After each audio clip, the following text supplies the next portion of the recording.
Hi, hello everyone. Welcome to my channel Learn with Gauri. Last one or two videos ನಾವು physics questions ಬಗ್ಗೆ ಕ್ವೆಶನ್ಸ್ನ solve ಮಾಡ್ತಾ ಹೋಗಿದ್ವಿ. ಅದ್ರ continue part ಇದು. 31th question, ಓಮ್ನ ನಿಯಮವನ್ನು ನಿರೂಪಿಸುವ ರೀತಿ. ಓಮ್ನ ನಿಯಮವನ್ನು ನಿರೂಪಿಸುವ ರೀತಿ ಅಂತ ಕೇಳಿದ್ದಾರೆ. Option A R is equal to V by L. Second option R is equal to L square by V. C option R is equal to V by L square. And D R is equal to V L.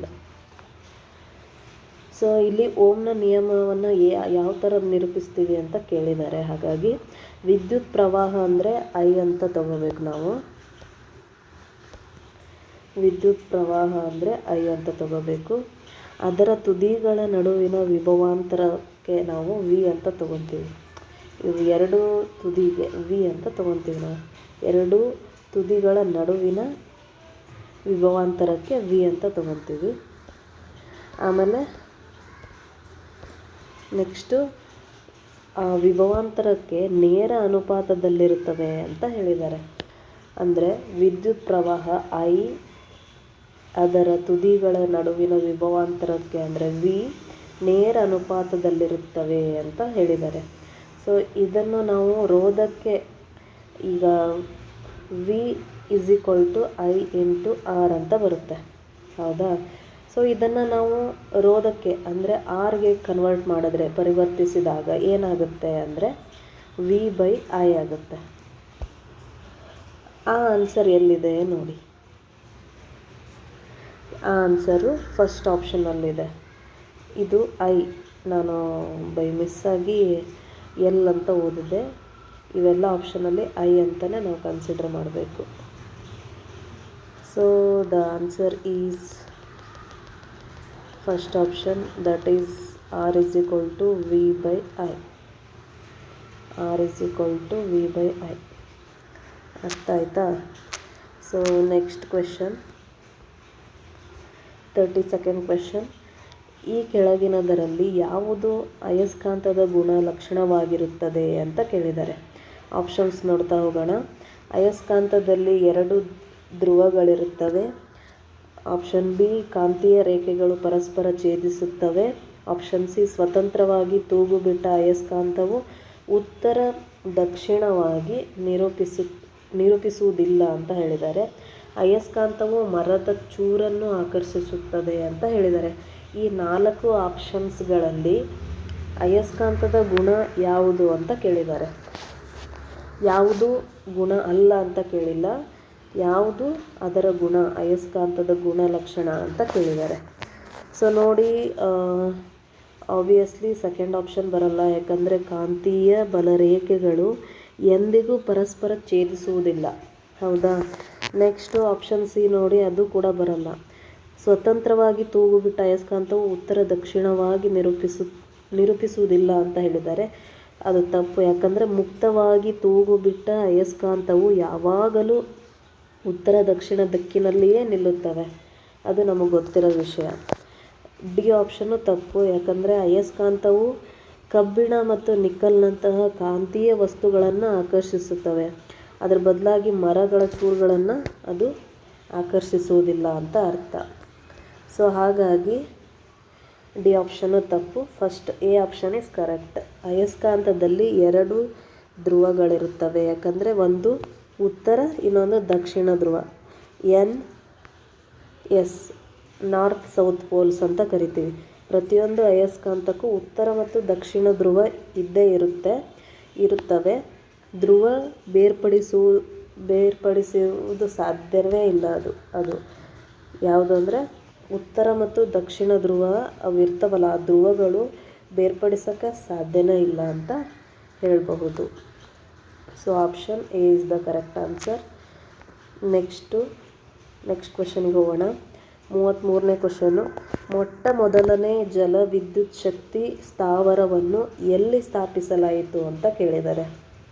ಮೊಟ್ಟ ಮೊದಲನೇ ಜಲವಿದ್ಯುತ್ ಶಕ್ತಿಯನ್ನು ಎಲ್ಲಿ ಸ್ಥಾಪನೆ ಮಾಡಿದರು? Options ನೋಡಿ. A ಶಿವನ ಸಮುದ್ರ, ಬಾಂಬೆ, ಕಾನ್ಪುರ, ನೈನಿತಾಲ್ ಅಂತ ಹೇಳಿದ್ದಾರೆ. ಸೊ ಬಾಂಬೆಯಲ್ಲಂತೂ ಅಲ್ಲ, ಸಿ ಆಪ್ಷನ್ ಅಲ್ಲ, ಡಿ ಆಪ್ಷನ್ ಅಲ್ಲ, ಎ ಆಪ್ಷನ್ ಕರೆಕ್ಟು. ಇದ್ರ ಇತಿಹಾಸ ಏನು ಅಂದರೆ, ಭಾರತ ಅಥವಾ ಏಷ್ಯಾ ಮೊದಲ ಪ್ರಮುಖ ಜಲವಿದ್ಯುತ್ ಯೋಜನೆಗಳಲ್ಲಿ ಒಂದಾದ ಶಿವನ ಸಮುದ್ರ ಜಲವಿದ್ಯುತ್ ಸ್ಥಾವರವನ್ನು 1902ರಲ್ಲಿ ಕರ್ನಾಟಕದ ಕಾವೇರಿ ನದಿಗೆ ಅಡ್ಡಲಾಗಿ ಸ್ಥಾಪಿಸ್ತಾರೆ ಈ ಶಿವನ ಸಮುದ್ರ ಅನ್ನೋ ವಿದ್ಯುತ್ ಶಕ್ತಿ ಸ್ಥಾವರವನ್ನು.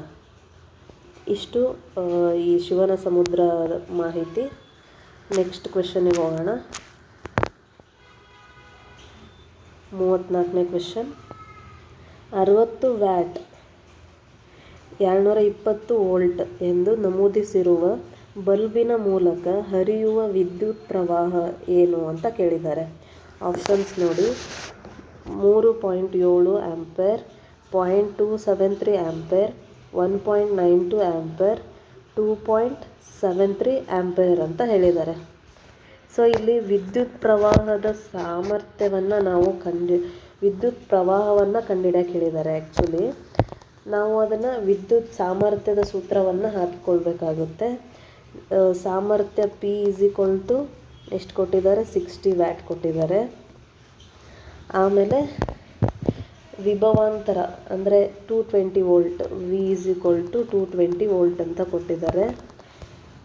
ಸೊ ವಿದ್ಯುತ್ ಸಾಮರ್ಥ್ಯದ ಸೂತ್ರ ಏನು ಅಂದರೆ P V × I. ಹೌದಾ? ಸೊ ಇದನ್ನು ಅವ್ರೇನು ಕೇಳಿದ್ದಾರೆ? ವಿದ್ಯುತ್ ಪ್ರವಾಹ ಅಂತ ಕೇಳಿದ್ದಾರೆ. ಕ್ವೆಶನ್ ಏನು ಕೇಳಿದ್ದಾರೆ? ವಿದ್ಯುತ್ ಪ್ರವಾಹ ಅಂತ ಕೇಳಿದ್ದಾರೆ.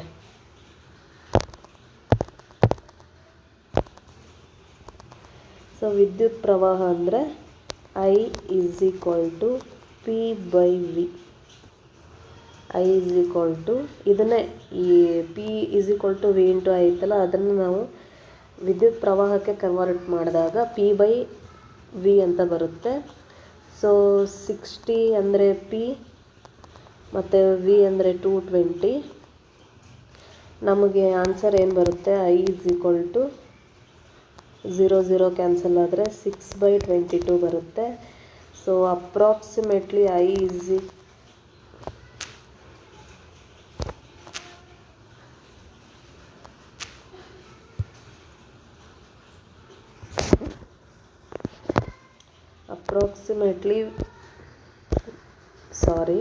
approximately I 0.2727 ಬರುತ್ತೆ ampere. Okay, so the answer is ಯಾವ ಆಪ್ಷನ್ ನೋಡಿ?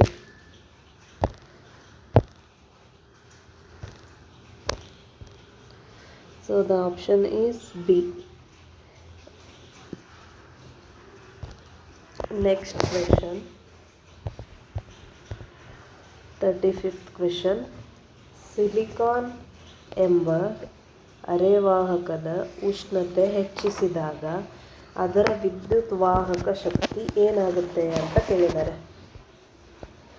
ಸೊ ನೋಡಿ, ಅದು ಕಡಿಮೆಯಾಗುತ್ತದೆ, ಬದಲಾಗುವುದಿಲ್ಲ, ಮೊದಲು ಹೆಚ್ಚಿ ನಂತರ ಕಡಿಮೆಯಾಗುತ್ತದೆ, ಹೆಚ್ಚುತ್ತದೆ ಅಂತ ಹೇಳಿದ್ದಾರೆ.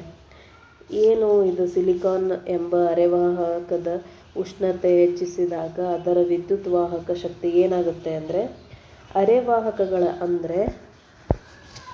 ಅರೆವಾಹಕಗಳು ಅಂದರೆ ಸೆಮಿಕಂಡಕ್ಟರ್. Okay, semiconductor. ಆ ಸೆಮಿಕಂಡಕ್ಟರ್ಸ್ ಅರೆವಾಹಕಗಳ ಅಂದರೆ ಸೆಮಿಕಂಡಕ್ಟರ್ಸ್ ಇದರ ಉಷ್ಣತೆ ಹೆಚ್ಚಾದಂತೆ ಅವುಗಳಲ್ಲಿನ ಬಂಧಗಳು ಮುರಿದು ಹೆಚ್ಚಿನ ಮುಕ್ತ ಎಲೆಕ್ಟ್ರಾನ್ಸ್ಗಳನ್ನು ಬಿಡುಗಡೆ ಮಾಡ್ತಾ ಹೋಗುತ್ತದೆ. ಇದರಿಂದ ಅವುಗಳ ರೋಧ ಅಂದರೆ ರೆಸಿಸ್ಟೆನ್ಸ್ ಏನಾಗುತ್ತೆ? ಕಡಿಮೆ ಆಗ್ತಾ ಹೋಗುತ್ತೆ. ಓಕೆ, ವಿದ್ಯುತ್ ವಾಹಕ ಶಕ್ತಿ ಅಂದರೆ ಎಲೆಕ್ಟ್ರಿಕಲ್ ಕಂಡಕ್ಟಿವಿಟಿ ಅವಾಗೇನಾಗುತ್ತೆ? ಹೆಚ್ಚುತ್ತೆ. ನೋಡಿ, ಸಿಂಪಲ್ಲಾಗಿ ಹೇಳ್ತೀನಿ.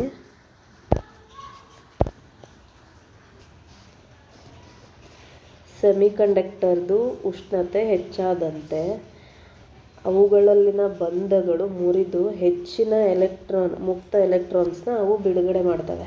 ಇದರಿಂದ ಅದೇನಾಗುತ್ತೆ, ಅವುಗಳ ರೆಸಿಸ್ಟೆನ್ಸ್ ಅಂದರೆ ರೋಧ ಕಡಿಮೆಯಾಗಿ ವಿದ್ಯುತ್ ವಾಹಕ ಅಂತ ಕೇಳಿದಾರಲ್ವ, ವಿದ್ಯುತ್ ವಾಹಕ ಶಕ್ತಿ ಅಂದರೆ ಎಲೆಕ್ಟ್ರಿಕಲ್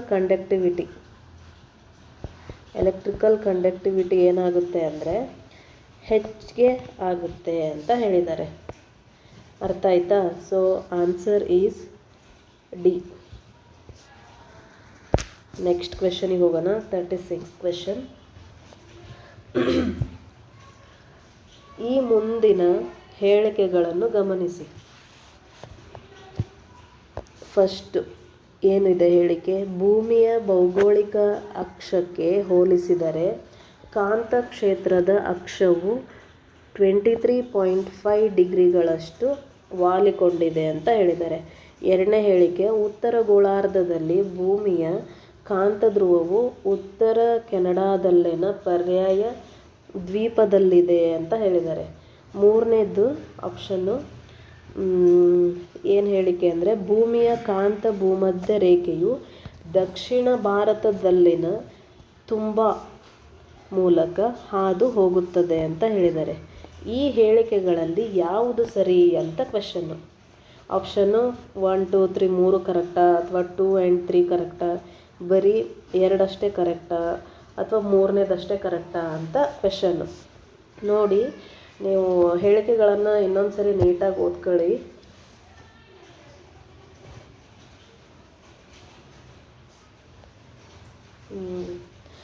ಸೊ ನಾವು ಫಸ್ಟ್ ಆಪ್ಷನ್ ನೋಡಿದರೆ, ಭೂಮಿಯ ಭೌಗೋಳಿಕ ಅಕ್ಷಕ್ಕೆ ಹೋಲಿಸಿದರೆ ಕಾಂತಕ್ಷೇತ್ರದ ಅಕ್ಷವು 23.5 ಡಿಗ್ರಿಗಳಷ್ಟು ವಾಲಿಕೊಂಡಿದೆ ಅಂತ ಹೇಳಿದ್ದಾರೆ. ಸೊ ಆಮೇಲೆ ಉತ್ತರ ಗೋಳಾರ್ಧದಲ್ಲಿ ಭೂಮಿಯ ಕಾಂತಧ್ರುವವು ಉತ್ತರ ಕೆನಡಾದಲ್ಲಿನ ಪರ್ಯಾಯ ದ್ವೀಪದಲ್ಲಿದೆ ಅಂತ ಹೇಳಿದ್ದಾರೆ. ಆಪ್ಷನ್ಸ್ ನೋಡ್ತಾ ಹೋದಾಗ ನಮಗೇನು ಅನಿಸುತ್ತೆ ಅಂದರೆ, ಮೊದಲನೇ ಹೇಳಿಕೆ, ಫಸ್ಟ್ ಹೇಳಿಕೆ ಏನಾಗುತ್ತೆ, ತಪ್ಪಾಗಿದೆ. ಯಾಕಂದರೆ ಭೂಮಿಯ ಕಾಂತೀಯ ಅಕ್ಷವು ಭೌಗೋಳಿಕ ಅಕ್ಷಕ್ಕೆ ಸುಮಾರು 11.3 ಡಿಗ್ರಿಗಳಷ್ಟು ವಾಲಿಕೊಂಡಿದೆ. ಅವರೇನು ಹೇಳಿದ್ದಾರೆ, 23.5 ಡಿಗ್ರಿ ಎಂಬುದು ಭೂಮಿಯ ಭೌಗೋಳಿಕ ಅಕ್ಷವು ತನ್ನ ಕಕ್ಷೆಯ ಸಮತಲಕ್ಕೆ ವಾಲಿಕೊಂಡಿರುವ ಕೋನವಾಗಿದೆ. ಅದು ಇವರೇನು ಹೇಳಿದ್ದಾರೆ, ಭೂಮಿಯ ಭೌಗೋಳಿಕ ಅಕ್ಷಕ್ಕೆ ಹೋಲಿಸಿದರೆ ಕಾಂತಕ್ಷೇತ್ರದ ಅಕ್ಷ ಅಂತ ಹೇಳಿದ್ದಾರೆ. ಅದಕ್ಕೆ ಇದು wrong. Okay. So next second and third ಏನು ಹೇಳಿಕೆ ಇದೆ ಅಂದರೆ, ಈ 2 ಮತ್ತು 3 ಹೇಳಿಕೆ ಸರಿಯಾಗಿದೆ. ಯಾಕಂದರೆ ಭಾರತದ ಕೇರಳದಲ್ಲಿರುವ ಈ ತುಂಬಾ ಅನ್ನೋದು ಪ್ರದೇಶದ ಮೂಲಕ ಕಾಂತೀಯ ಭೂಮಧ್ಯ ರೇಖೆಯು ಹಾದು ಹೋಗುತ್ತದೆ. ಅದಕ್ಕಾಗಿ ಆಪ್ಷನ್ ಬಿ ಅಂದರೆ 2 ಮತ್ತು 3 ಸರಿಯಾಗಿದೆ ಅಂತ ಅರ್ಥ. ನಾವು ಹೇಳಿಕೆಗಳನ್ನು ಯಾವುದು ತಪ್ಪಿದೆ ಅಂತ ಕಂಡುಹಿಡ್ಕೊಂಡು ಅಲ್ಲಿ ಯಾವುದು ಆನ್ಸರ್ ಕರೆಕ್ಟ್ ಇದೆ ಅಂತ ನೋಡಿಕೊಂಡು ನಾವು ಆಪ್ಷನ್ನ ಟಿಕ್ ಮಾಡಬೇಕು. ಅದಕ್ಕಾಗಿ 2 ಮತ್ತು 3 ನಮಗೆ ಕರೆಕ್ಟ್ ಅಂತ ನಾವು ಅನಲೈಸ್ ಮಾಡಿದ್ದಕ್ಕೆ ಆಪ್ಷನ್ ಬಿ ಆನ್ಸರ್. ಓಕೆ. 37ನೇ ಕ್ವೆಶನ್ನು, ಮಾನವ ಶರೀರ ಶುಷ್ಕ ಅಂದರೆ ವಿದ್ಯುತ್ ಪ್ರತಿರೋಧ ಪರಿಮಾಣದ ಕ್ರಮ ಏನು ಅಂತ ಕೇಳಿದ್ದಾರೆ.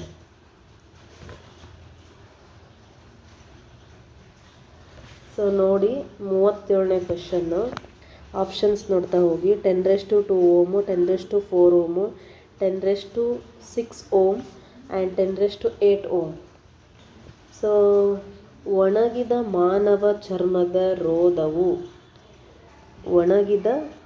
ಮಾನವ ಚರ್ಮದ ರೋಧವು ಸಾಮಾನ್ಯವಾಗಿ ಎಷ್ಟಿರುತ್ತೆ ಅಂದರೆ 10,000 ಓಮ್ ಇರುತ್ತೆ.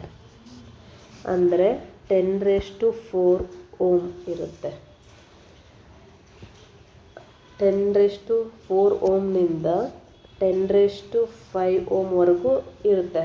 ಅಥವಾ ಆರ್ ಅದಕ್ಕಿಂತ ಹೆಚ್ಚು ಇರುತ್ತದೆ ಅಂತ ನಮಗೆ ಗೊತ್ತಿರೋ ವಿಷಯ. ಸೊ ಪಠ್ಯಪುಸ್ತಕಗಳ ಆಧಾರದ ಮೇಲೆ ಪ್ರಮುಖವಾಗಿ 10⁴ ಆನ್ಸರು ಕರೆಕ್ಟು.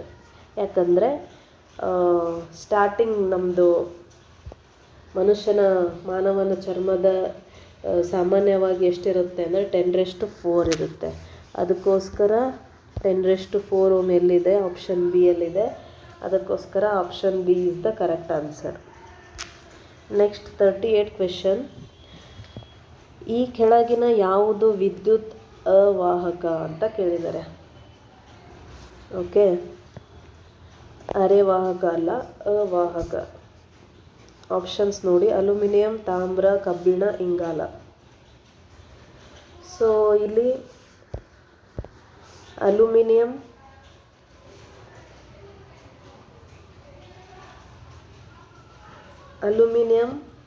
ಮತ್ತು ತಾಮ್ರ ಮತ್ತು ಕಬ್ಬಿಣ ಇವೆಲ್ಲ ಲೋಹಗಳು. ಓಕೆ, ಅಲ್ಯೂಮಿನಿಯಂ, ತಾಮ್ರ, ಕಬ್ಬಿಣ ಇವು ಮೂರು ಕೂಡ ಲೋಹಗಳಾಗಿದ್ದು ಇವು ಉತ್ತಮ ವಿದ್ಯುತ್ ವಾಹಕಗಳಾಗಿವೆ, ಅಂದರೆ ಕಂಡಕ್ಟರ್ಸ್ ಆಗಿವೆ ಇವು ಮೂರು ಕೂಡ. ಓಕೆ, ಇಂಗಾಲದ ನೋಡಿ, ಇಂಗಾಲ ಒಂದು ರೂಪವಾದ ಗ್ರಾಫೈಟ್. ಇದೊಂದು ಗ್ರಾಫೈಟ್. ಓಕೆ, ಗ್ರಾಫೈಟ್ ವಿದ್ಯುತ್ ವಾಹಕವಾಗಿದ್ದರೂ ಕೂಡ ಇದನ್ನು ನಾವು ಸಾಮಾನ್ಯವಾಗಿ ಇಂಗಾಲವು ಅಲೋಹ ಅಂತ ನಾವು ಕರಿತೀವಿ. ಇಂಗಾಲ ಅಲೋಹ ಅಂತ ಕರಿತೀವಿ ಮತ್ತು ಅವಾಹಕ ಪ್ರಕೃತಿಯನ್ನು ಹೊಂದಿರುತ್ತೆ ಅಂತ ನಾವು ಹೇಳ್ತೀವಿ. ಸೊ ಹಾಗಾಗಿ answer is D. Okay, so next question.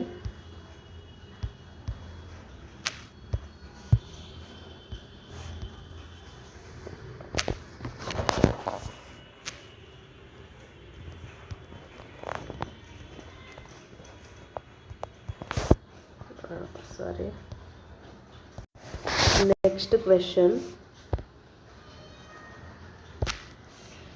39th question. ಡಯಾಕಾಂತೀಯ ವಸ್ತುವಿನ ಬಳಿಗೆ ದಂಡಕಾಂತದ ಉತ್ತರ ಅಥವಾ ದಕ್ಷಿಣ ಧ್ರುವಗಳನ್ನು ತಂದಾಗ ಏನಾಗುತ್ತೆ ಅಂತ ಕೇಳಿದ್ದಾರೆ. ಆಪ್ಷನ್ಸ್ ನೋಡಿ: ಅದು ಧ್ರುವಗಳಿಂದ ಆಕರ್ಷಿತವಾಗುತ್ತದೆ. ಆಪ್ಷನ್ ಬಿ, ಉತ್ತರ ಧ್ರುವದಿಂದ ವಿಕರ್ಷಿಸಲ್ಪಟ್ಟು ದಕ್ಷಿಣ ಧ್ರುವದಿಂದ ಆಕರ್ಷಿತವಾಗುತ್ತದೆ. ಮೂರನೇ ಆಪ್ಷನು ಧ್ರುವಗಳಿಂದ ವಿಕರ್ಷಿಸಲ್ಪಡುತ್ತದೆ. ನಾಲ್ಕನೇ ಆಪ್ಷನು ಉತ್ತರ ಧ್ರುವದಿಂದ ಆಕರ್ಷಿಸಲ್ಪಟ್ಟು ದಕ್ಷಿಣ ಧ್ರುವದಿಂದ ವಿಕರ್ಷಿಸಲ್ಪಡುತ್ತದೆ ಅಂತ ಹೇಳಿದ್ದಾರೆ. ಸೊ ನೋಡಿ, ಡಯಾಕಾಂತೀಯ ಅಂದರೆ diamagnetic material. Okay, diamagnetic material ಅಂತ ನಾವು ಇಂಗ್ಲೀಷಲ್ಲಿ ಕರಿತೀವಿ. ಓಕೆ, ಡಯಾಕಾಂತೀಯ ವಸ್ತುಗಳಂದರೆ ಡಯಾಮ್ಯಾಗ್ನೆಟಿಕ್ ಮಟೀರಿಯಲ್ಸ್ ಅಂತ. ಆ ಡಯಾಮ್ಯಾಗ್ನೆಟಿಕ್ ಮಟೀರಿಯಲ್ಸು ಬಾಹ್ಯ ಕಾಂತ ಕ್ಷೇತ್ರಕ್ಕೆ ಒಳಗಾದಾಗ ಅದೇನಾಗ್ಬಿಡುತ್ತೆ ಅಂದರೆ ಕಾಂತ ಕ್ಷೇತ್ರದ ವಿರುದ್ಧ ದಿಕ್ಕಿನಲ್ಲಿ, ಅಂದರೆ ಅಪೋಸಿಟ್ ಡೈರೆಕ್ಷನ್ನಲ್ಲಿ ದುರ್ಬಲವಾಗಿ ಕಾಂತೀಕರಣಗೊಳ್ಳುತ್ತವೆ. ಹಾಗಾಗಿ ಆದ್ದರಿಂದ ಅವುಗಳ ಹತ್ತಿರ ಕಾಂತದ ಯಾವುದೇ ಧ್ರುವವನ್ನು ಅಂದರೆ ಉತ್ತರ ಅಥವಾ ದಕ್ಷಿಣ ತಂದರೂ ಸಹ ಅವು ಕಾಂತದಿಂದ ದುರ್ಬಲವಾಗಿ ಏನಾಗ್ತವೆ, ರಿಪಲ್ ಆಗ್ತವೆ, ಅಂದರೆ ವಿಕರ್ಷಣೆಗೆ ಒಳಗಾಗುತ್ತವೆ. ಹಾಗಾಗಿ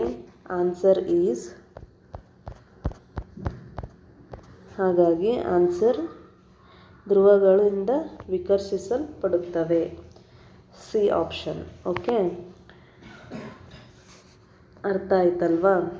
ಅವು ಕಾಂತದಿಂದ ದುರ್ಬಲವಾಗಿ ಏನಾಗ್ತವೆ, ರಿಪಲ್ಷನ್ ಅಂದರೆ ವಿಕರ್ಷಣೆಗೊಳ್ಳುತ್ತವೆ. ಹಾಗಾಗಿ ಈ ಡಯಾಮ್ಯಾಗ್ನೆಟಿಕ್ ವಸ್ತುವಿನ ಬಳಿಗೆ ದಂಡಕಾಂತದ ಉತ್ತರ ಅಥವಾ ದಕ್ಷಿಣ ಧ್ರುವಗಳನ್ನು ತಂದಾಗ ಆ ಧ್ರುವಗಳಿಂದ ವಿಕರ್ಷಿಸಲ್ಪಡುತ್ತದೆ ಅಂತ ಅರ್ಥ. Next question 40. ಪ್ರಯೋಗ 1ರಲ್ಲಿ 30 ನಿಮಿಷಗಳ ಕಾಲ 500 ಮಿಲಿಆಂಪೇರ್ಗಳಷ್ಟು ವಿದ್ಯುತ್ ಹಾಯಿಸಿದಾಗ 295 ಮಿಲಿಗ್ರಾಂಗಳಷ್ಟು ತಾಮ್ರವು ಶೇಖರಣೆಯಾಗಿದೆ. ತಾಮ್ರದ ವಿದ್ಯುತ್ ರಾಸಾಯನಿಕ ಸಮಾನ ಕಂಡುಹಿಡಿಯಿರಿ ಅಂತ ಕೇಳಿದ್ದಾರೆ. ಓಕೆ, ಸೊ ಇಲ್ಲಿ ಏನು ಕಂಡುಹಿಡಿಯಕ್ಕೆ ಹೇಳಿದ್ದಾರೆ ಅಂದರೆ ತಾಮ್ರದ ವಿದ್ಯುತ್ ರಾಸಾಯನಿಕ ಸಮಾನ ಅಂದರೆ ಎಲೆಕ್ಟ್ರೋ ಕೆಮಿಕಲ್ ಇಕ್ವಿವಲೆಂಟ್ ಅಂತ ಅರ್ಥ. ಅಂದರೆ ECEನ ಕಂಡುಹಿಡಿಬೇಕು. ಸೊ ಫ್ಯಾರಡೆ ಅವರ ಪ್ರಕಾರ ಅಂದರೆ ಫ್ಯಾರಡೆ ವಿದ್ಯುತ್ ವಿಭಜನೆಯ ಮೊದಲನೇ ನಿಯಮದ ಪ್ರಕಾರ ಫ್ಯಾರಡೆ ಅವ್ರದ್ದು ಏನು ಅಂದರೆ according to Faraday's first law of electrolysis ನೋಡಿ ಏನು ಕೇಳಿದ್ದಾರೆ ನಮಗೆ.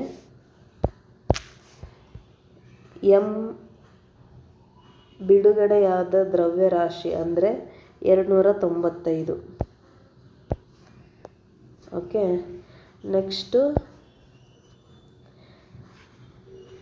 ವಿದ್ಯುತ್ ಪ್ರವಾಹ ಎಷ್ಟು ಕೊಟ್ಟಿದ್ದಾರೆ, 500 ಕೊಟ್ಟಿದ್ದಾರೆ. ನೆಕ್ಸ್ಟು ಟಿ ಅಂದರೆ ಟೈಮ್ 30 ಮಿನಿಟ್ಸ್ ಅಂತ ಕೊಟ್ಟಿದ್ದಾರೆ. ಏನು ಕಂಡುಹಿಡಿಯಕ್ಕೆ ಹೇಳಿದ್ದಾರೆ ಅಂದರೆ ತಾಮ್ರದ ವಿದ್ಯುತ್ ರಾಸಾಯನಿಕ ಕಂಡುಹಿಡಿಯಕ್ಕೆ ಹೇಳಿದ್ದಾರೆ. ಓಕೆ, ಸೊ ಫಾರ್ಮುಲಾ ಅಪ್ಲೈ ಮಾಡಬೇಕು. M is equal to ZIT, Z into I into T. Okay, so ನಮಗೆ M ಅಂದರೆ ಬಿಡುಗಡೆಯಾದ ದ್ರವ್ಯರಾಶಿ ಅಂದರೆ ಮಾಸ್ ಗೊತ್ತಿದೆ, ಮಾಸು 295. ಆಮೇಲೆ Z ಗೊತ್ತಿದೆ, ಝಡ್ಡೇ ಕಂಡುಹಿಡಿಬೇಕು ನಾವು ಇವಾಗ.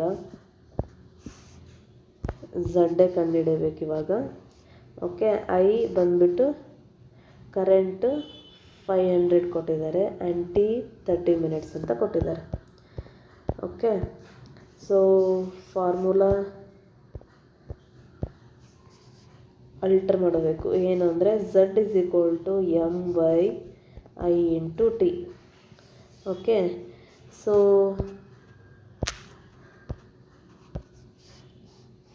Z is equal to 295 into 10⁻⁻6 divided by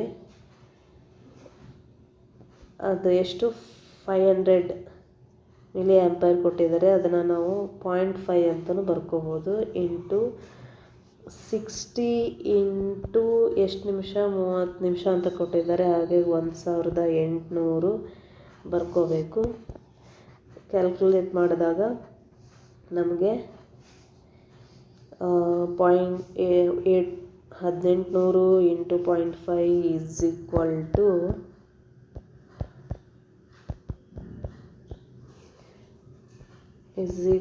to 900 ಬರುತ್ತೆ.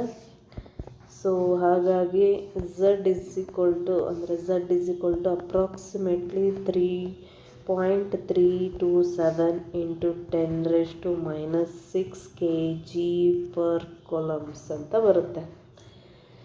ಸೊ ಈ ಆನ್ಸರ್ ಯಾವ ಆಪ್ಷನಲ್ಲಿದೆ ಅಂತ ನೋಡಬೇಕು. ಸೊ ಅಪ್ರಾಕ್ಸಿಮೇಟ್ಲಿ ಅಂದರೆ ಇದನ್ನು ಅಪ್ರಾಕ್ಸಿಮೇಟ್ಲಿ ಮಾಡಿದಾಗ 0.327 ಇತ್ತಲ್ವಾ, ಅದನ್ನು ಅಪ್ರಾಕ್ಸಿಮೇಟ್ಲಿ ಬರೆದಾಗ 0.33 ಅಂತ ಕನ್ಸಿಡರ್ ಮಾಡ್ಕೊತೀವಿ. ಸೊ ಈ ಪಾಯಿಂಟ್ ಈ ಕಡೆ ನಾವು ಮೂವ್ ಮಾಡಿದಾಗ ನಮಗೆ ಆನ್ಸರ್ ಬಂದ್ಬಿಟ್ಟು option A 33.77 into 10⁻³ kg/coulombs. Okay, ಅರ್ಥ ಆಯ್ತಲ್ವಾ? ಸೊ ನೀವು ನಿಮ್ಮದೇ ಆಗಿರ್ತಕ್ಕಂಥ ನೋಟ್ಸಲ್ಲಿ ಬರ್ಕೊಂಡು ಈ ಈ ಕ್ವೆಶನ್ ಪ್ಲಸ್ ಆನ್ಸರ್ಸ್ನ ನೀವೇ ಸಾಲ್ವ್ ಮಾಡ್ತಾ ಹೋದರೆ ನಿಮಗೆ ಕಂಪ್ಲೀಟಾಗಿ ಅರ್ಥ ಆಗುತ್ತೆ. ಹಾಗಾಗಿ ಯಾರು ನೆಗ್ಲೆಕ್ಟ್ ಮಾಡಬೇಡಿ. ಬರೀ ವಿಡಿಯೋಸ್ ನೋಡ್ತಾ ಹೋದರೆ ಆಗೋದಿಲ್ಲ. ಹಾಗಾಗಿ ಸೊ ನೆಕ್ಸ್ಟ್ ಕ್ವೆಶನ್ 41. ಒಂದು ನಿರ್ದಿಷ್ಟ ಉದ್ದವಿರುವ ಒಂದು ತಂತಿಯ ರೋಧ 2.2 ಓಮ್. ಆ ತಂತಿಯನ್ನು ಮೊದಲಿನ ಉದ್ದದ 2ರಷ್ಟು ಉದ್ದ ಎಳೆದರೆ ಅದರ ರೋಧ ಏನಾಗಿರುತ್ತೆ ಅಂತ ಕೇಳಿದ್ದಾರೆ. ಓಕೆ, ಫಸ್ಟು ನಾವೇನು ನೋಡಬೇಕು ಅಂದರೆ ತಂತಿಯ ಆರಂಭಿಕ ರೋಧ ಏನಿದೆ, ಆರಂಭಿಕ ರೋಧ 2.2 ಇದೆ, ಹೌದಾ? ಅದನ್ನು ನಾವು R1 ಅಂತ ಬರ್ಕೋತೀವಿ. 2.2 ಓಮ್, 2.2 ಓಮ್. ಓಕೆ, ನೆಕ್ಸ್ಟು ತಂತಿಯನ್ನು ಎಳೆದಾಗ ಅದರ ಉದ್ದವು 2ರಷ್ಟು ಆಗುತ್ತದೆ. ಓಕೆ, ಅವರು ಮೊದಲಿನ ಉದ್ದದ 2ರಷ್ಟು ಅಂದಿದ್ದಾರೆ. So L2 is equal to 2L1. Okay, ತಂತಿಯ ಒಟ್ಟು ಗಾತ್ರವನ್ನು ವಾಲ್ಯೂಮ್ ಅಂತ, ಅಂದರೆ ಅದು ಬದಲಾಗುವುದಿಲ್ಲವಾದ್ದರಿಂದ, ಅಂದರೆ ಆ ತಂತಿಯ ವಾಲ್ಯೂಮು ಚೇಂಜ್ ಆಗಲ್ಲ. No change. ಓಕೆ, ಉದ್ದ ಹೆಚ್ಚಾದಂತೆ, ಅಂದರೆ ಉದ್ದ ಹೆಚ್ಚಿಗೆ ಆದಂಗೆ ವಾಲ್ಯೂಮ್ ಹೆಚ್ಚಿಗೆ ಆಗಲ್ಲ. ಓಕೆ, ಉದ್ದ ಹೆಚ್ಚಾದಂತೆ ಅದರ ಅಡ್ಡ ಕೊಯ್ತದ ವಿಸ್ತೀರ್ಣವೇನು, ಅಂದರೆ ಅರ್ಧ ಭಾಗ ಮಾಡಿದಾಗ ಏನು ಸಿಗುತ್ತೆ, ಅರ್ಧದಷ್ಟಾಗುತ್ತದೆ ಅಂತ ಅಂದಿದ್ದಾರೆ. ಅಂದರೆ ನೋಡಿ, A2 is equal to A1/2 ಅಂತ ಅರ್ಥ. ಓಕೆ, ಸೊ ಇವೆಲ್ಲ ನೀವು ನೋಟ್ ಮಾಡ್ಕೊಳ್ಳಿ. ರೋಧದ ಸೂತ್ರ ಏನಿವಾಗ, R is equal to 1/A.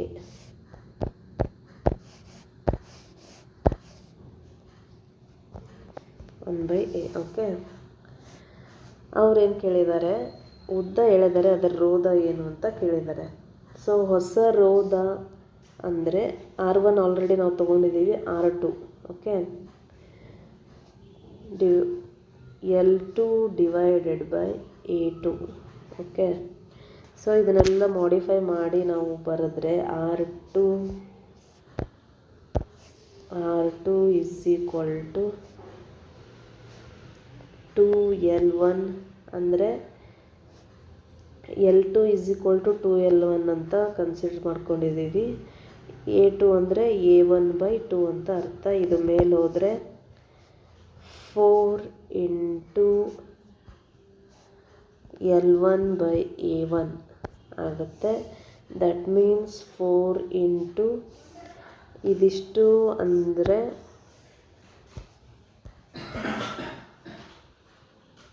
R1 ಅಂತ ಅರ್ಥ. ಹಾಗಾಗಿ 4 ಇಂಟು R1 ಆಗುತ್ತೆ. ನಮಗೆ ಈ ಫಾರ್ಮುಲಾ ಸಿಕ್ತಿವಾಗ. ಓಕೆ, ಇವಾಗ ನಾವೇನು ಕಂಡುಹಿಡಿಯಬೇಕು, ಉದ್ದ ಕಂಡುಹಿಡಿಯಬೇಕು. So 4R2 is equal to 4 into R1 ಏನು 2.2 ಓಮ್ ಅಲ್ವಾ? So answer is 8.8 ohm. ಸಿಂಪಲ್ಲಾಗಿ ಹೇಳಬೇಕು ಅಂದರೆ 2.2 ಓಮ್ಗೆ ಇಂಟು 4 ಟೈಮ್ಸ್ನ ನಾವು ಇಂಟು ಮಾಡಿದ್ರೆ, ಮಲ್ಟಿಪ್ಲೈ ಮಾಡಿದ್ರೆ 8.8 ಓಮ್ ಅಂತ ಆನ್ಸರ್ ಬರುತ್ತೆ. So the option is A. Okay, 1.1 ಬರಲ್ಲ, 4.4 ಬರಲ್ಲ, 2.2 ಆ್ಯಸ್ ಇಟ್ ಈಸ್ ಬರಲ್ಲ. ಹಾಗಾಗಿ 8.8 ಅಂತ ಆನ್ಸರ್. Next 42nd question. ಒಂದು ಮನೆಗೆ 29 ದಿನಗಳಿಗೆ 14.5 kg LPG ಬೇಕಾಗುತ್ತದೆ. ಎಷ್ಟು ದಿನ? 29 ದಿನ. LPGಯ ಕ್ಯಾಲರಿ ಮೌಲ್ಯ 55 kJ/g ಆದರೆ ಒಂದು ದಿನಕ್ಕೆ ಬಳಸಿದ ಸರಾಸರಿ ಶಕ್ತಿ ಏನು ಅಂತ ಕೇಳಿದ್ದಾರೆ. ಸೊ ಇಲ್ಲಿ ನೋಡಿ, ಇವಾಗ ಒಂದು ದಿನಕ್ಕೆ ಬಳಸುವ LPG ಪ್ರಮಾಣ ಎಷ್ಟು? 14.5. ಓಕೆ, ಅದು ಎಷ್ಟು ದಿನ ಅಂದರೆ 29 ದಿನ. ಏನಾಗುತ್ತೆ? 0.5 kg ಆಗುತ್ತೆ. ದಟ್ ಮೀನ್ಸ್ 500 grams ಒಂದು ದಿನಕ್ಕೆ. ಓಕೆ, ಇದು first point. Second point, calorie ಮೌಲ್ಯ ಎಷ್ಟು ಕೊಟ್ಟಿದ್ದಾರೆ? ಕ್ಯಾಲರಿ ಮೌಲ್ಯ 55 ಕಿಲೋ ಜೋಲ್ಸ್ ಪರ್ ಗ್ರಾಮ್ ಅಂತ ಕೊಟ್ಟಿದ್ದಾರೆ. ಓಕೆ, ಸೊ ನಾವು ಇವಾಗ ಒಂದು ದಿನಕ್ಕೆ ಬಳಸಿದ ಒಟ್ಟು ಶಕ್ತಿ ಕಂಡುಹಿಡಿಯಬೇಕು. ಒಟ್ಟು ಶಕ್ತಿ ಈಸ್ ಈಕ್ವಲ್ ಟು ಒಂದು ದಿನದ ರಾಶಿ, ಒಂದು ದಿನದ ರಾಶಿ ಇಂಟು ಕ್ಯಾಲರಿ ಮೌಲ್ಯ. ಓಕೆ, ಸೊ ಒಂದು ದಿನದ ರಾಶಿ ಅಂದರೆ ನಾವೇನು ಮಾಡಿದ್ವಿ? 500 grams ಅಂತ ಕಂಡುಹಿಡ್ಕೊಂಡ್ವಿ. ಕ್ಯಾಲರಿ ಅವರೇ ಕೊಟ್ಟಿದ್ದಾರೆ 55 ಕಿಲೋ ಜೋಲ್ಸ್ ಪರ್ ಗ್ರಾಮ್ ಅಂತ.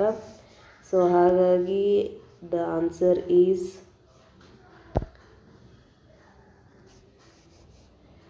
ಎಷ್ಟು? 500 into 55 is equal to 27,500 kilo joules. ಯಾಕಂದರೆ ಈ ಗ್ರಾಮು ಹೋದರೆ ನಮಗೆ ಆನ್ಸರು 27,500 ಕಿಲೋ ಜೋಲ್ಸ್ ಅಂತ ಬರುತ್ತೆ. Option C is the correct answer.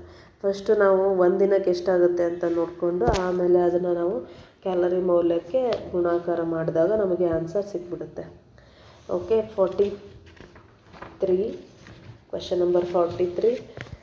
ಒಂದು ಸ್ಟೋವ್ 1 ಗ್ರಾಮ್ ಸೀಮೆ ಎಣ್ಣೆಯನ್ನು 48 ಸೆಕೆಂಡುಗಳಲ್ಲಿ ಬಳಸಿಕೊಳ್ಳುತ್ತದೆ. ಸೀಮೆ ಎಣ್ಣೆಯ ಕ್ಯಾಲರಿ ಮೌಲ್ಯ ಕಿಲೋ ಜೌಲ್ ಪರ್ ಗ್ರಾಮ್ಗಳಾದರೆ ಸ್ಟೋವ್ನ ಸಾಮರ್ಥ್ಯ ಅಂದರೆ ಕಿಲೋ ವ್ಯಾಟ್ಗಳಲ್ಲಿ ಎಷ್ಟಾಗುತ್ತೆ ಅಂತ ಕೇಳಿದ್ದಾರೆ.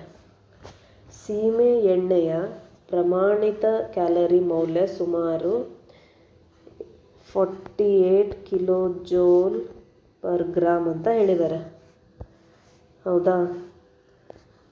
ನೆಕ್ಸ್ಟು ಎಂದು ತೆಗೆದುಕೊಂಡರೆ ಅವರು ಎಷ್ಟು ಕೊಟ್ಟಿದ್ದಾರೆ? 48 ಸೆಕೆಂಡ್ಗಳಲ್ಲಿ ಬಳಸಿಕೊಳ್ಳುತ್ತದೆ ಅಂತ ಹೇಳಿದ್ದಾರೆ. ನಾವು ಇದನ್ನು 48 ಕಿಲೋ ಜೋಲ್ ಪರ್ ಗ್ರಾಮ್ ಅಂತ ತಗೊಂಡಾಗ ಬಿಡುಗಡೆಯಾದ ಒಟ್ಟು ಶಕ್ತಿ ಏನು ಅಂದರೆ E is equal to 1 gram into 48 kilo joule per gram. That means 48 kilo joules ಅಂತ ಅರ್ಥ. ಓಕೆ, ಇದು ತೆಗೆದುಕೊಂಡ ಸಮಯ ಏನು ಕೊಟ್ಟಿದ್ದಾರೆ? ಇವಾಗ ಅವರು 48 ಅಂತ ಕೊಟ್ಟಿದ್ದಾರೆ. ಓಕೆ, ಸೊ ಓವರಾಲ್ ಫಾರ್ಮುಲಾ ಈಗ ಸಾಮರ್ಥ್ಯ P is equal to power is equal to 48 kilo joule ಅಂದರೆ ಬಿಡುಗಡೆ ಆದ ಒಟ್ಟು ಶಕ್ತಿನ ಕಂಡುಹಿಡ್ಕೊಂಡಿದ್ವಲ್ಲ ಅದು divided by time. Okay, 48 cancel ಆಗಿ 1 ಕಿಲೋ ವೋಲ್ಟ್ ಅಂತ ಬರುತ್ತೆ. So the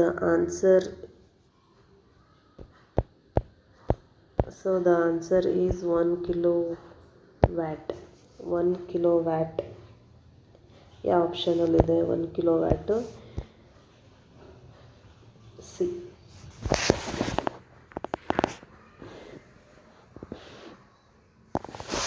so next question number 44.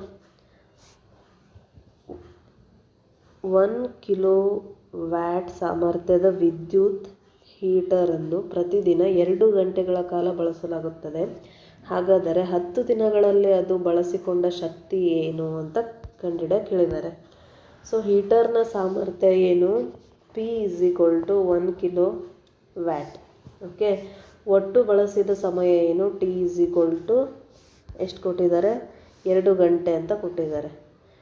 2 ಗಂಟೆಗಳ ಕಾಲ, ಅದು ಎಷ್ಟು ದಿನ? 10 ದಿನ ಅಂತ ಕೊಟ್ಟಿದ್ದಾರೆ. ನೆಕ್ಸ್ಟು ಬಳಸಿದ ವಿದ್ಯುತ್ ಶಕ್ತಿ ಕಂಡುಹಿಡಿಬೇಕು ನಾವಿವಾಗ. ವಿದ್ಯುತ್ ಶಕ್ತಿನ ಕಂಡುಹಿಡಬೇಕು. Is equal to P into T. P ಅಂದರೆ 1 ಕಿಲೋವ್ಯಾಟ್ ಇಂಟು ಟಿ ಅಂದರೆ 20. ಸೊ ಆನ್ಸರ್ ಏನಾಗುತ್ತೆ? 20 ಕಿಲೋವ್ಯಾಟ್ ಪರ್ ಅವರ್ ಆಗುತ್ತೆ. ಓಕೆ, ಇಲ್ಲಿ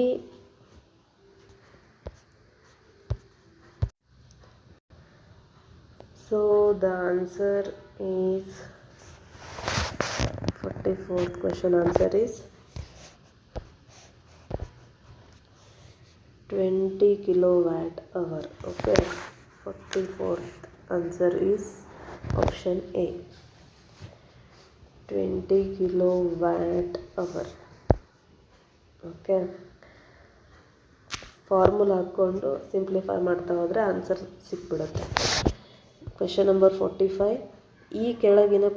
ಈ ಕೆಳಗೆ ಕೊಟ್ಟಿರುವ ನಿಯಮವನ್ನು ಓದಿ ಅದು ಯಾವ ನಿಯಮವೆಂದು ಕಂಡುಹಿಡಿಯಿರಿ. ಒಂದು ವಿದ್ಯುದಾಗ್ರಹದಲ್ಲಿ ಬಿಡುಗಡೆಯಾಗುವ ವಸ್ತುವಿನ ರಾಶಿಯು ಆ ದ್ರಾವಣದಲ್ಲಿ ಪ್ರವಹಿಸುವ ವಿದ್ಯುದಾವೇಶಗಳ ಪರಿಮಾಣಕ್ಕೆ ಅನುಪಾತೀಯವಾಗಿರುತ್ತದೆ ಅಂತ ಕ್ವೆಶನ್ನು. ಆಪ್ಷನ್ಸ್ ನೋಡಿ. ಅವೋಗಾಡ್ರೋ ನಿಯಮ, ಆಪ್ಷನ್ ಬಿ ಫ್ಯಾರಡೆಯ ವಿದ್ಯುದ್ವಿಭಜನೆಯ ಮೊದಲನೇ ನಿಯಮ, ಫ್ಯಾರಡೆಯ ವಿದ್ಯುದ್ವಿಭಜನೆಯ ಎರಡನೆಯ ನಿಯಮ, ಕಿರ್ಚಾಫ್ಸ್ ವಿದ್ಯುತ್ನ ನಿಯಮ ಅಂತ ಕೊಟ್ಟಿದ್ದಾರೆ. ಸೊ ನೋಡಿ ಆಪ್ಷನ್ಸು. ಫ್ಯಾರಡೆ ವಿದ್ಯುದ್ವಿಭಜನೆಯ ಮೊದಲನೆಯ ನಿಯಮ, ಯಾಕಂದರೆ ಸೊ ಬಿಫೋರ್ ಒಂದು ಕ್ವೆಶನಲ್ಲಿ ಬಂತು, ಒಂದನೇ ನಿಯಮ ನಾವು ಅಪ್ಲೈ ಮಾಡಿದ್ವಿ. ಫ್ಯಾರಡೆಯವರ ವಿದ್ಯುದ್ವಿಭಜನೆಯ ಮೊದಲನೇ ನಿಯಮದ ಪ್ರಕಾರ ಏನು ಅಂದರೆ M is directly proportional to Q. ಅಂದರೆ ಎಲೆಕ್ಟ್ರೋಡ್ನಲ್ಲಿ ಸಂಗ್ರಹವಾಗುವ ವಸ್ತುವಿನ ರಾಶಿಯು ಪ್ರವಹಿಸುವ ಒಟ್ಟು ವಿದ್ಯುದಾವೇಶಕ್ಕೆ ನೇರ ಅನುಪಾತದಲ್ಲಿರುತ್ತದೆ ಅಂತ ಹೇಳಿದ್ದಾರೆ. ಎಲೆಕ್ಟ್ರೋಡ್ನಲ್ಲಿ ಸಂಗ್ರಹವಾಗುವ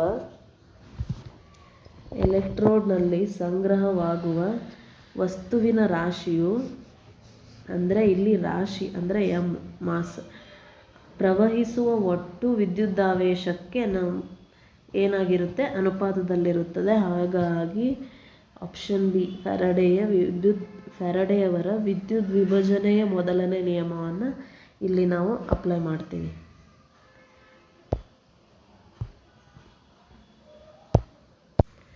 ನೆಕ್ಸ್ಟ್ ಕ್ವೆಶನ್ ನಂಬರ್ 46. ಗೃಹ ವಿದ್ಯುತ್ ಶಕ್ತಿಯ ಬಳಕೆಯನ್ನು 80 ಏಕಮಾನಗಳು ಎಂದು ಮಾಸಿಕ ವಿದ್ಯುತ್ ಶಕ್ತಿ ಬಿಲ್ ತಿಳಿಸುತ್ತದೆ. ಇಲ್ಲಿ ಏಕಮಾನ ಎಂದರೆ ಏನು ಅಂತ ಕೇಳಿದ್ದಾರೆ. ಆಪ್ಷನ್ಸು ಜೌಲ್, ಕಿಲೋವ್ಯಾಟ್ ಗಂಟೆ, ಕಿಲೋವ್ಯಾಟ್, ಕಿಲೋ ಜೌಲ್ ಅಂತ ಕೊಟ್ಟಿದ್ದಾರೆ. ಸೊ ನಾವೇನು ಮಾಡಬೇಕು ಅಂದರೆ ಒಂದು ಎಕ್ಸಾಂಪಲ್ ಕೊಡ್ತೀನಿ ನಿಮಗೆ. ವಿದ್ಯುತ್ ಶಕ್ತಿಯ ವಾಣಿಜ್ಯ ಘಟಕ ಅಂದರೆ ಕಮರ್ಷಿಯಲ್ ಯೂನಿಟು ಕಿಲೋವ್ಯಾಟ್ ಗಂಟೆ ಅಂತ ನಾವು ಕನ್ಸಿಡರ್ ಮಾಡ್ತೀವಿ, ಕಿಲೋವ್ಯಾಟ್ ಅವರ್ ಅಂತ.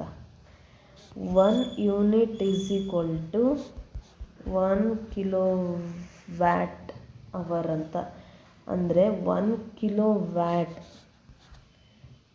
ಶಕ್ತಿಯ ಉಪಕರಣವನ್ನು 1 ಗಂಟೆ ಬಳಸಿದಾಗ 1 ಯೂನಿಟ್ ವಿದ್ಯುತ್ ಬಳಕೆಯಾಗುತ್ತದೆ. ಹೀಗಾಗಿ 80 ಯೂನಿಟ್ ಅಂತಂದರೆ ಏನಾಗುತ್ತೆ? 80 ಕಿಲೋ ವ್ಯಾಟ್ ಅವರ್ ಅಂತ ಆಗುತ್ತೆ. ಓಕೆ, ಸೊ ಇಲ್ಲಿ ಏಕಮಾನ ಈಸ್ ಈಕ್ವಲ್ ಟು ಕಿಲೋವ್ಯಾಟ್ ಗಂಟೆ ಅಂತ ಆಗುತ್ತೆ. ಇದರದ್ದು ಅರ್ಥ ಆಯ್ತಾ? So why not kilowatt?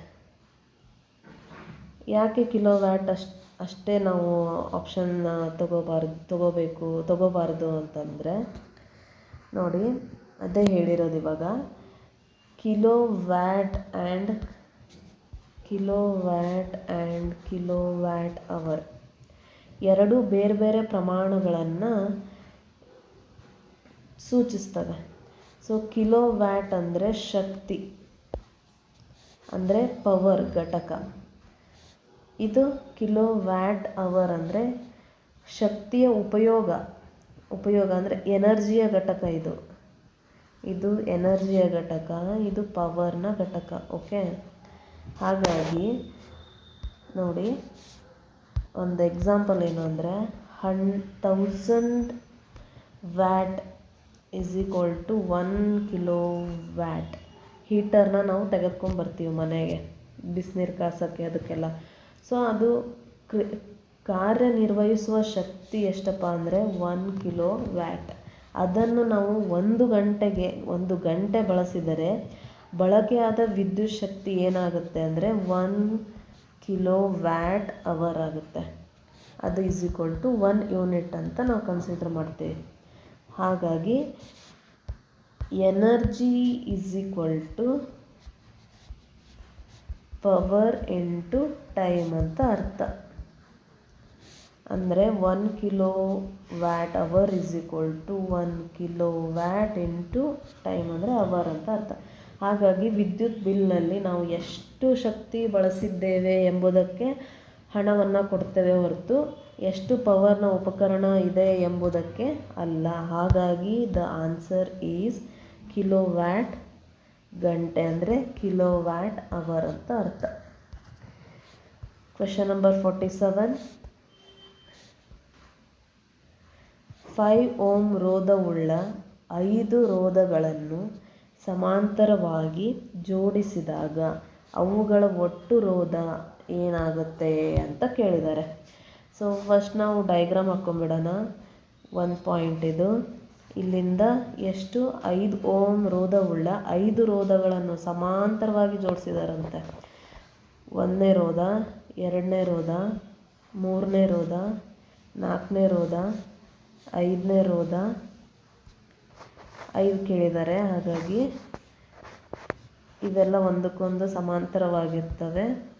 So ಇದು 1ನೇದು, ಇದು 2ಂಡು, ಇದು 3ರ್ಡು, ಇದು 4th and 5th. R1, R2, R3, R4, R5. Okay, ಈ ಸರ್ಕ್ಯೂಟ್ ಡೈಗ್ರಾಮ್ನ ನೋಡಿದಾಗ ಸಮಾಂತರ ಜೋಡಣೆಯ ಸೂತ್ರವನ್ನು ನಾವು ಹಾಕೋಬೇಕಾಗತ್ತೆ.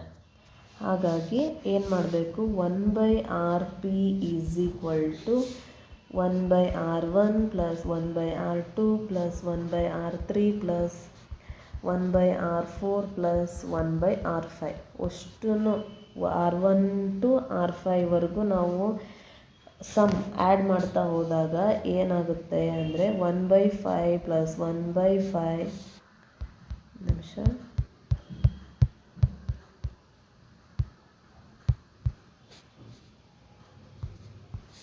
1/5 plus 1/5 plus 1/5 plus 1/5 plus 1/5. So ಏನಾಗುತ್ತೆ, ಇದರದ್ದು ಕೆಳಗಡೆಯಿಂದ ನಾವು ಎಲ್ಲ ನಂಬರ್ಸು ಕಾಮನ್ ಇರೋದ್ರಿಂದ ನಿಮ್ಮ ಡಿನಾಮಿನೇಟರಲ್ಲಿ 5 ಅಂತ ಬರುತ್ತೆ. 1 ಪ್ಲಸ್ 1 ಪ್ಲಸ್ 1 ಪ್ಲಸ್ 1 ಪ್ಲಸ್ 1 ಅಂದರೆ 5 ಬರುತ್ತೆ. ಹಾಗಾಗಿ 5 ಕ್ಯಾನ್ಸಲ್ ಆದರೆ ಏನು ಬರುತ್ತೆ, 1. 5/5 ಕ್ಯಾನ್ಸಲ್ ಆದರೆ 1 ಅಂತ ಬರುತ್ತೆ. 1 ಓಮ್ ಈಸ್ ದ ಆನ್ಸರ್. ಯಾವ ಆಪ್ಷನಲ್ಲಿದೆ ಅಂತ ನೋಡಿ. 1 ohm, option C. Option C is the correct answer. Okay, question number 48. ವಿದ್ಯುತ್ ಕಾಂತೀಯ ಪ್ರೇರಕದಿಂದ ವಿದ್ಯುತ್ ಕಾಂತೀಯವನ್ನು ಪಡೆಯುವ ಉತ್ತಮ ವಿಧಾನ ಯಾವುದು ಅಂತ ಕೇಳಿದ್ದಾರೆ. ಆಪ್ಷನ್ ಎ, ಸುರುಳಿಯಲ್ಲಿನ ಸುತ್ತುಗಳ ಸಂಖ್ಯೆ ಹೆಚ್ಚಿಸುವುದು. ಕಾಂತಕ್ಷೇತ್ರದ ತೀವ್ರತೆಯ ಹೆಚ್ಚಳ. ಸುರುಳಿಗೆ ಹೊಂದಿಕೊಂಡಿರುವ ಕಾಂತಕ್ಷೇತ್ರದ ಬದಲಾವಣೆಯ ದರದ ಹೆಚ್ಚಳ. ಆಪ್ಷನ್ ಡಿ, ಕಾಂತಕ್ಷೇತ್ರದ ನೇರವಾದ ಬದಲಾವಣೆ ಅಂತ 4 ಆಪ್ಷನನ್ನು ಕೊಟ್ಟಿದ್ದಾರೆ. ಇಲ್ಲಿನೂ ಕೂಡ ನಾವು ಫ್ಯಾರಡೆಯ ನಿಯಮದ ಪ್ರಕಾರ ಅಂತ ನಾವು ತಗೋಬೇಕಾಗುತ್ತೆ. ಫ್ಯಾರಡೆಯ ನಿಯಮದ ಪ್ರಕಾರ ಸುರುಳಿಯ ಸುತ್ತಲಿನ ಕಾಂತಕ್ಷೇತ್ರದ ಬದಲಾವಣೆಯ ಹರವು ಅಂದರೆ ಅದು ಬದಲಾವಣೆ ಆಗಿರ್ತಕ್ಕಂಥ ದರವು ಎಷ್ಟು ಹೆಚ್ಚು ಆಗುತ್ತೋ ಅಂದರೆ ಹೆಚ್ಚಿರುತ್ತದೆಯೋ ಅಷ್ಟು ಹೆಚ್ಚಿನ ಪ್ರೇರಿತ ವಿದ್ಯುತ್ ಪ್ರವಾಹವು ಏನಾಗುತ್ತೆ ಅಂದರೆ ಇಂಡ್ಯೂಸ್ಡ್ ಕರೆಂಟ್ ಅಂದರೆ ಪ್ರೇರಿತ ವಿದ್ಯುತ್, ಇಂಡ್ಯೂಸ್ಡ್ ಕರೆಂಟ್ ಉತ್ಪತ್ತಿಯಾಗುತ್ತದೆ. ಹಾಗಾಗಿ ಆನ್ಸರ್ ಬಂದ್ಬಿಟ್ಟು ಆಪ್ಷನ್ ಸಿ, ಸುರುಳಿಗೆ ಹೊಂದಿಕೊಂಡಿರುವ ಕಾಂತಕ್ಷೇತ್ರದ ಬದಲಾವಣೆಯ ದರದ ಹೆಚ್ಚಳ ಆಗುತ್ತೆ. ಅದು ಹೆಚ್ಚಿರುತ್ತದೆ. ಅದು ಹೆಂಗೆ ಹೆಚ್ಚಿಗೆ ಆಗ್ತಾ ಹೋಗುತ್ತೆ ಅಷ್ಟು ಹೆಚ್ಚಿನ ಇಂಡ್ಯೂಸ್ಡ್ ಕರೆಂಟು ನಮಗೆ ವಿದ್ಯುತ್ ಪ್ರವಾಹ ಉತ್ಪತ್ತಿ ಮಾಡುತ್ತೆ ಅಂತ ಅರ್ಥ. ಹಾಗಾಗಿ ಆನ್ಸರ್ ಈಸ್ ಆಪ್ಷನ್ ಸಿ, ಸುರುಳಿಗೆ ಹೊಂದಿಕೊಂಡಿರುವ ಕಾಂತಕ್ಷೇತ್ರದ ಬದಲಾವಣೆಯ ದರದ ಹೆಚ್ಚಳ ಅಂತ. ವಿದ್ಯುತ್ ಕಾಂತೀಯ ಪ್ರೇರಕ ಅಂದರೆ ಎಲೆಕ್ಟ್ರೋಮ್ಯಾಗ್ನೆಟಿಕ್ ಇಂಡಕ್ಷನ್ ಅಂತ, ಎಲೆಕ್ಟ್ರೋಮ್ಯಾಗ್ನೆಟಿಕ್ ಇಂಡಕ್ಷನ್ ಅಂತ ಇಂಗ್ಲೀಷಲ್ಲಿ ಹೇಳ್ತೀವಿ. Next question, we will move on to the next question. Question number 49. ಧ್ರುವ ಪ್ರದೇಶದಲ್ಲಿ ಆಕಾಶದ ವಿಶಾಲ ವ್ಯಾಪ್ತಿಯಲ್ಲಿ ಕಾಣಿಸುವ ಪ್ರಖರವಾದ ಬಣ್ಣಗಳ ಪಟ್ಟಿಯನ್ನು ಅರೋರಾ ಅಂತ ಕರಿತೀವಿ. ಇವು ಹೇಗೆ ಉಂಟಾಗುತ್ತದೆ? ನಾವು ಒಂದೊಂದು ಟೂರಿಸ್ಟ್ ವೀಡಿಯೋಸ್ನ ಲಾಗ್ಸ್ನ ನೋಡ್ತಿರ್ತೀವಿ ನೋಡಿ ಯೂಟ್ಯೂಬಲ್ಲೆಲ್ಲ. ಅವರು ಅರೋರಾ ನೋಡಿದ್ವಿ, ಈ ಥರ ಇತ್ತು, ನಾವು ನೈಟೆಲ್ಲ ಅದಕ್ಕೆ ವೇಟ್ ಮಾಡಿದ್ವಿ, ಈ ಪ್ರದೇಶದಲ್ಲಿ ಮಾತ್ರ ಕಾಣುತ್ತೆ, ಹೀಗೆಲ್ಲ ಹೇಳ್ತಿರ್ತಾರೆ. ಸೊ ಆ ಅರೋರಾ ನಾವು ಯಾವ ಥರ ಆಕಾಶದಲ್ಲಿ ವಿಶಾಲವಾಗಿ ಕಾಣಿಸ್ತವೆ ಅಂತಂದರೆ, ಆಪ್ಷನ್ಸ್ ನೋಡ್ತಾ ಹೋಗಿ. ಭೂಮಿಯನ್ನು ಆವರಿಸುವ ಮಂಜಿನ ಪದರಗಳ ಬಿಳಿಯ ಬೆಳಕಿನ ಪ್ರತಿಫಲನದಿಂದ. ಆಪ್ಷನ್ ಬಿ, ಭೂಮಿಯ ಮೇಲಿನ ಹಿಮಪದರದಿಂದ, ಬೆಳಕಿನ ವಕ್ರೀಭವನದಿಂದ ಅಂತಂದಿದ್ದಾರೆ. ಆಮೇಲೆ ಆಪ್ಷನ್ ಸಿ, ಸೂರ್ಯನಿಂದ ಬರುವ ಸ್ಫುರಿತ ಕಣಗಳ ಧಾರೆಗಳು ಗಾಳಿಯ ಅಣುಗಳೊಂದಿಗೆ ಪರಸ್ಪರ ವರ್ತಿಸುವುದರಿಂದ. ಆಪ್ಷನ್ ಡಿ, ಗಾಳಿಯ ಶೀತಲ ಪದರದಿಂದಾಗಿ ಸೂರ್ಯನ ಬೆಳಕು ವಕ್ರೀಭವನ ಹೊಂದುವುದರಿಂದ ಅಂತ 4 ಆಪ್ಷನ್ಸ್ ಕೊಟ್ಟಿದ್ದಾರೆ. ಭೂಮಿಯನ್ನು ಆವರಿಸುವ ಮಂಜಿನ ಬರಲ್ಲ ಆನ್ಸರು.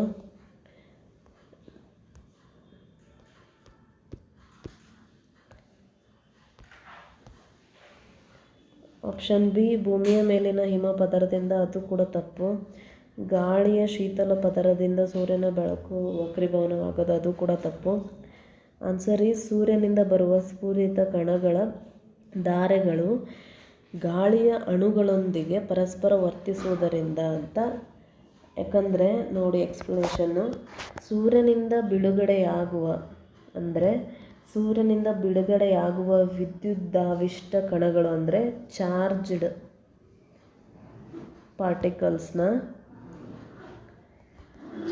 ಪಾರ್ಟಿಕಲ್ಸು ಭೂಮಿಯ ವಾತಾವರಣದಲ್ಲಿರುವ ಅನಿಲಗಳು, ಅಂದರೆ ಭೂಮಿಯ ವಾತಾವರಣದಲ್ಲಿರುವ ಅನಿಲಗಳು ಯಾವ್ಯಾವು ಅಂದರೆ ಆಮ್ಲಜನಕ ಮತ್ತು ಸಾರಜನಕ.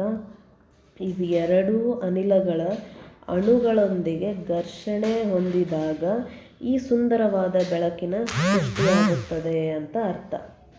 ಹಾಗಾಗಿ option C is the correct answer. ಸೂರ್ಯನಿಂದ ಬಿಡುಗಡೆಯಾಗುವ ವಿದ್ಯುದಾವಿಷ್ಟ ಕಣಗಳು ಭೂಮಿಯ ವಾತಾವರಣದಲ್ಲಿರುವ ಅನಿಲಗಳ ಅಣುಗಳೊಂದಿಗೆ ಘರ್ಷಣೆ ಹೊಂದಿದಾಗ ಈ ಸುಂದರವಾದ ಬೆಳಕಿನ ಸೃಷ್ಟಿಯಾಗುತ್ತದೆ ಅಂತ ಅರ್ಥ. Option C is the correct answer. Last question of this video, question number 50. ವಿದ್ಯುತ್ ಶಕ್ತಿಯನ್ನು ಯಾಂತ್ರಿಕ ಶಕ್ತಿಯನ್ನಾಗಿ ಪರಿವರ್ತಿಸುವ ಸಾಧನ ಯಾವುದು ಅಂತ ಕೇಳಿದ್ದಾರೆ. ಆಪ್ಷನ್ಸ್ ಡೈನಮೋ, ವಿದ್ಯುತ್ motor, inductor. Option D, rectifier. So electric motor, answer is electric motor. ತನಗೆ ನೀಡಿದ ವಿದ್ಯುತ್ ಶಕ್ತಿಯನ್ನು ಬಳಸಿಕೊಂಡು ಯಾಂತ್ರಿಕ ಚಲನೆಯನ್ನು ಅಂದರೆ ಮೆಕ್ಯಾನಿಕ್ ಎನರ್ಜಿ ಉಂಟು ಮಾಡುತ್ತೆ. ಓಕೆ, ಹಾಗಾಗಿ ಆಪ್ಷನ್ ಬಿ, ವಿದ್ಯುತ್ motor is the correct answer. ಈ ಎಲೆಕ್ಟ್ರಿಕ್ ಮೋಟಾರ್ ಏನು ಮಾಡುತ್ತೆ, ತನಗೆ ನೀಡಿದ ವಿದ್ಯುತ್ ಶಕ್ತಿಯನ್ನು, ಕರೆಂಟನ್ನು ಬಳಸಿಕೊಂಡು ಯಾಂತ್ರಿಕ ಚಲನೆಯನ್ನು ಅಂದರೆ ಮೆಕ್ಯಾನಿಕ್ ಎನರ್ಜಿಯಾಗಿ ಉಂಟು ಮಾಡುತ್ತದೆ. ಎಕ್ಸಾಂಪಲ್ಸು ಫ್ಯಾನ್, ಮಿಕ್ಸರ್, ಇವೆಲ್ಲ ಎಕ್ಸಾಂಪಲ್ಸ್ ಫಾರ್ ದಿಸ್ ವಿದ್ಯುತ್ ಮೋಟಾರ್. ಓಕೆ, ಸೊ ಇಲ್ಲಿವರೆಗೂ 50 ಕ್ವೆಶನ್ಸ್ನ ನಾನು ಸಾಲ್ವ್ ಮಾಡಿದ್ದೀನಿ. ಈ ವಿಡಿಯೋದಲ್ಲಿ 20 ಕ್ವೆಶನ್ಸ್ನ ಸಾಲ್ವ್ ಮಾಡಿದ್ದೀನಿ. ನಿಮ್ಗೆ ಏನೇ ಡೌಟ್ ಇದ್ದರೂ you can comment in comment box. ಆಮೇಲೆ ಕ್ವೆಶನ್ಸ್ನ ಬರೀ ವೀಡಿಯೋಸ್ ನೋಡ್ತಾ ಹೋದರೆ ಆಗಲ್ಲ. ಒಂದು ಪೆನ್ನು ಪೇಪರು ತೊಗೊಂಡು ನೀವು ವರ್ಕೌಟ್ ಮಾಡಿದ್ರೆ ಎಲ್ಲ ಕ್ವೆಶನ್ ಆನ್ಸರ್ಸು ನೀವು ತಲೆಯಲ್ಲಿ ಇರೋಕ್ಕೆ ಹೆಲ್ಪ್ ಆಗುತ್ತೆ. ಹಾಗಾಗಿ ಎಲ್ರಿಗೂ ಈ ವಿಡಿಯೋ ಅರ್ಥ ಆಯಿತು ಅಂದ್ಕೊಳ್ತಿದ್ದೀನಿ. ಈ ಕ್ವೆಶನ್ ಆನ್ಸರ್ಸ್ನ ನಾನು ನೀಟಾಗಿ ಎಕ್ಸ್ಪ್ಲೇನ್ ಮಾಡಿದ್ದೀನಿ ಅಂತ ಅಂದ್ಕೊಂಡು ಈ ವಿಡಿಯೋನ ಎಂಡ್ ಮಾಡ್ತಿದ್ದೀನಿ. Thank you for watching. Don't forget to subscribe, like and share. Thank you everyone.